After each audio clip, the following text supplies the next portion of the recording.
Look, Targar friends. Hey everybody, it's Jason Blaha here, and I had a good workout today. Today was max effort bench press day. Now, I did use some very light reverse bands for the max effort work. And when we use this stuff, we need to be very, very careful in how we assess it and how we pick what we're doing, because if done incorrectly, you can actually get weaker doing this stuff. And I know this from personal experience. And what you need to understand is that it is not always indicative of your strength levels. In other words, the amount of weight you're lifting on the last 6 inches on accommodating resistance may not be any indicator of how strong you actually are on an exercise. In other words, if your max on, let's just use a bench press, what I'm doing here. If your max is 350 and you only have 300 pounds at the bottom and you have, I don't know, 3,000 pounds at the top, I'm just exaggerating, you're still not going to get stronger from it doing singles, right? Because you're 50 pounds below your max at the hardest part of the exercise. You're not going to get stronger from it. You're just not. No amount of weight at the top, and please don't take me literally with the 3,000. I was just making it hyperbole.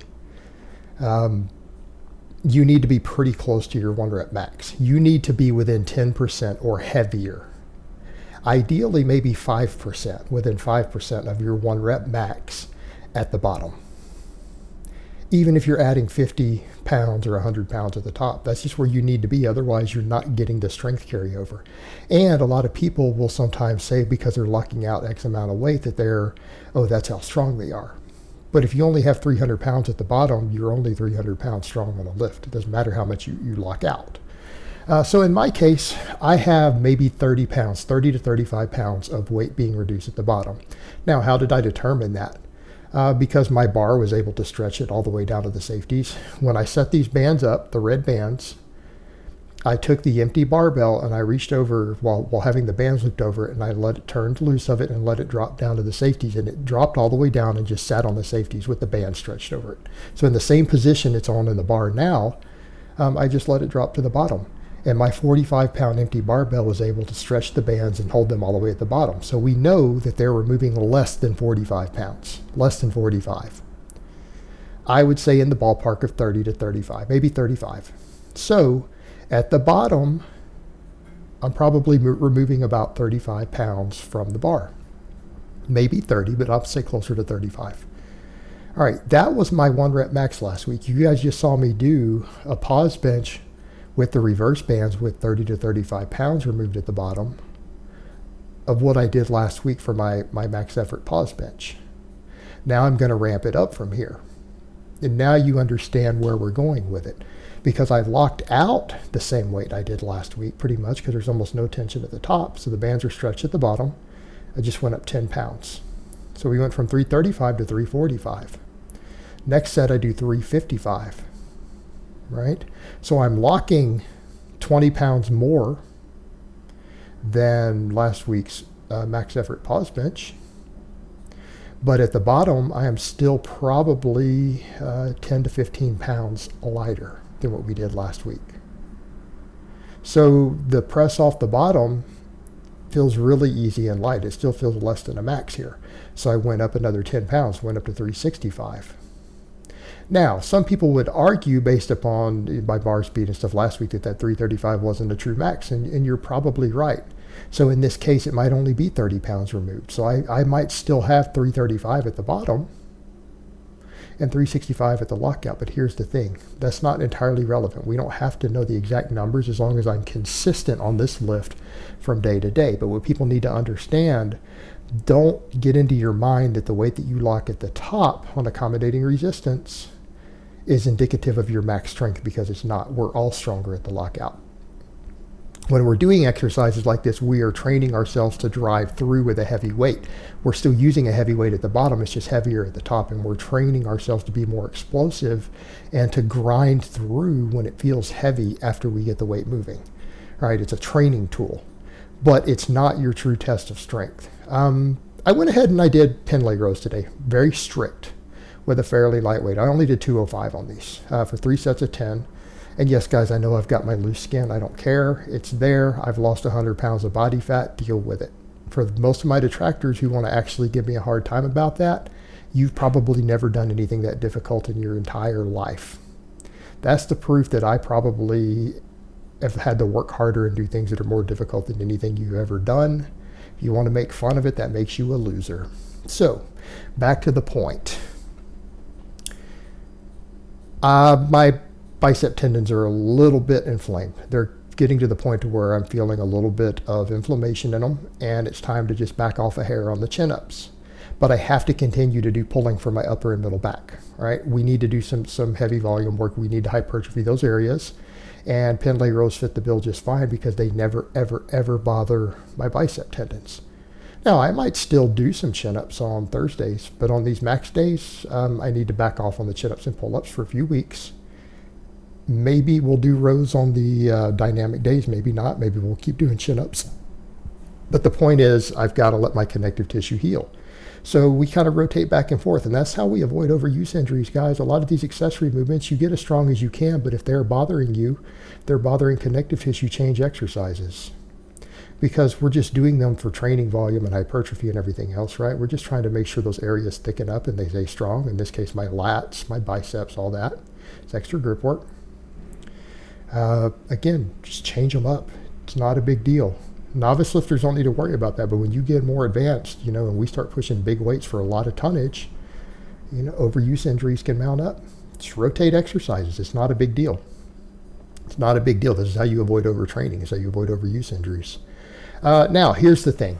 I needed to do some back off bench.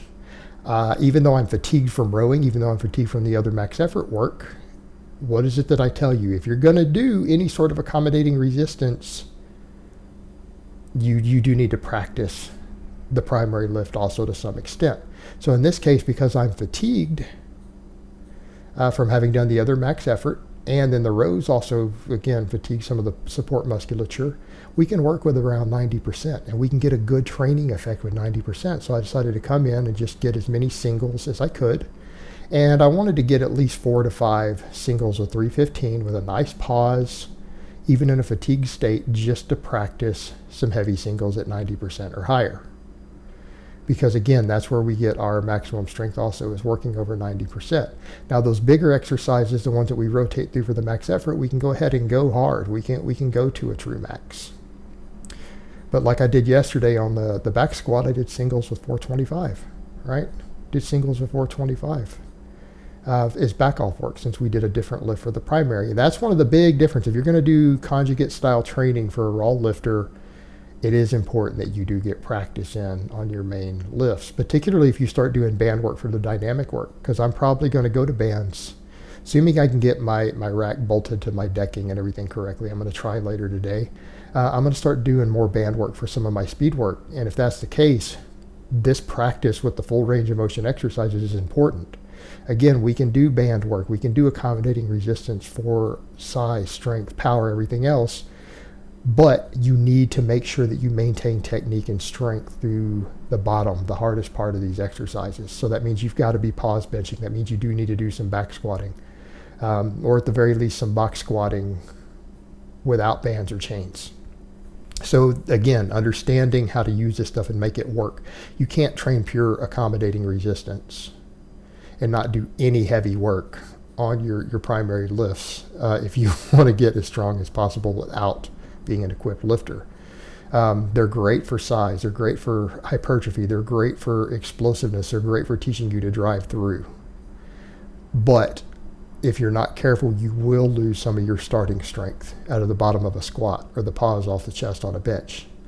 So getting some practice in is a wise idea. So this is what I did, 5 singles of 315, which is pretty good at this point.